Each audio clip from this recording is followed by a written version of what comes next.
NAB کو برقرار رکھنے کا کوئی جواز نہیں، نیب کو غیر جانبدار ادارہ قرار دیا گیا، اب کوئی حیثیت نہیں رہی۔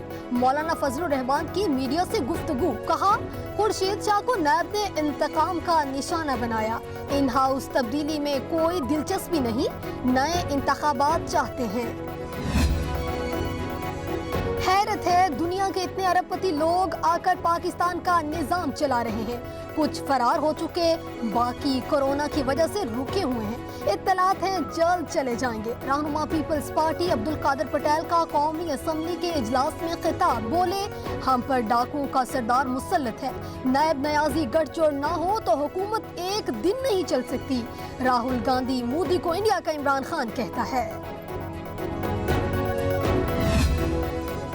عید الاضحیٰ اور محرم الحرام کے دوران زیادہ سے زیادہ احتیاط برتنے کی ضرورت ہے، وبا کے خلاف کامیابیوں کو احتیاط سے ہی برقرار رکھا جا سکتا ہے۔ Army chief general Qamar Javed Bajwa کی 233ویں کور کمانڈر کانفرنس میں گفتگو۔ کانفرنس میں پاک فوج کی آپریشنل تیاریوں، اندرونی و بیرونی خطرات کا جائزہ لیا۔ بہادر کشمیریوں کو جائز جدوجہد آزادی پر خراج تحسین پیش کیا گیا۔ نقیب اللہ قتل کیس میں نیا موڑ، مرکزی ملزم راون بار کے خلاف 2 وعدہ معاف گواہ منحرف ہو گئے، بیان زبردستی لیا گیا، حلف نامے میں بیان جھوٹ پر مبنی اور دباؤ میں لیا گیا، ملزموں کا کراچی کی انسداد دہشت گردی عدالت میں بیان۔ کراچی میں ایف آئی اے کی کارروائی، حوالہ ہنڈی کا خفیہ نیٹ ورک پکڑا گیا، ملک دشمن عناصر کو فنڈز پہنچانے والا ملزم جنید گرفتار، ذرائع کے مطابق رقم را کے سلیپر سیلز کو پہنچائی جاتی تھی، خفیہ ادارے کی تحقیقات جاری۔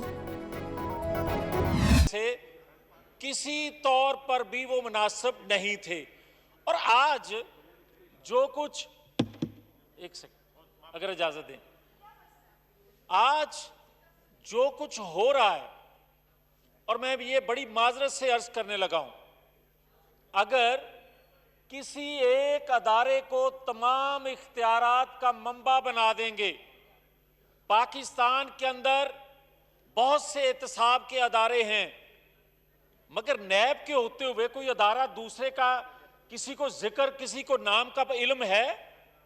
اسی طرح اگر آپ کسی ایک شخصیت کو اتنا پاورفل کر دیں گے کہ وہ کل کو جنرل یحییٰ بن جائے، تو پھر مجھے یہ بتائیں کہ کیسے نظام چلے گا۔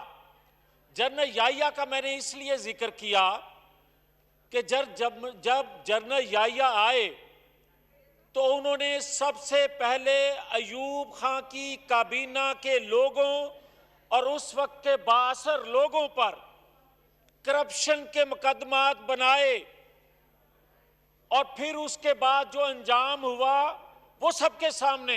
اور ان 2 سالوں میں بھی جو مماثلت ہے آج کے چیف ایگزیکٹو کے ساتھ، وہ یہ ہے کہ آج بھی کرپشن کے جو مقدمات بنائے گئے اور جس طرح بنائے گئے اور جس طرح نیب کو استعمال کیا گیا، اس کا جواب کل آ گیا۔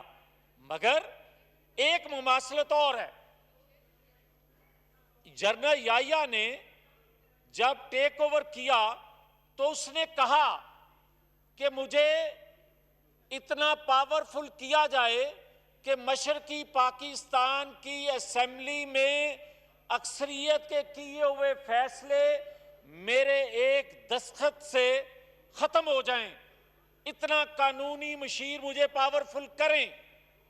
وہ مشرقی پاکستان کے سامنے کھڑا ہو گیا اور آج کے چیف ایگزیکٹو سندھ کے سامنے کھڑے ہو گئے۔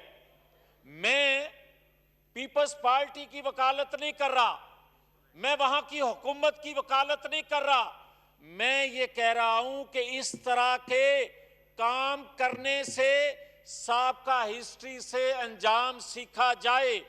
میں یہ کہتا ہوں کہ کیا اگر جنرل یحییٰ نے اس اسمبلی کو بلڈنگ کو گالیاں دی تھی تو ہمارے چیف ایگزیکٹو نے، آج کے موجودہ چیف ایگزیکٹو نے اس اسمبلی کو گالیاں نہیں دی؟ اس کے باوجود بھی میں کہتا ہوں کہ پاکستان کی ہسٹری میں شاید اتنی کرپشن نہ ہوئی ہو. ٹھیک کہا پٹیل صاحب نے کہ ایک ڈاکو تھا, وہ منصفانہ نیچے تقسیم کرتا تھا. مجھے یہ بتائیں, اگر یہ سہولت کار نہ ہو تو ادویات کا سکینڈل, چینی سکینڈل, گندم سکینڈل, ڈالر سکینڈل, اور یہاں تک کہ آج جو کچھ ہو رہا ہے یہ بغیر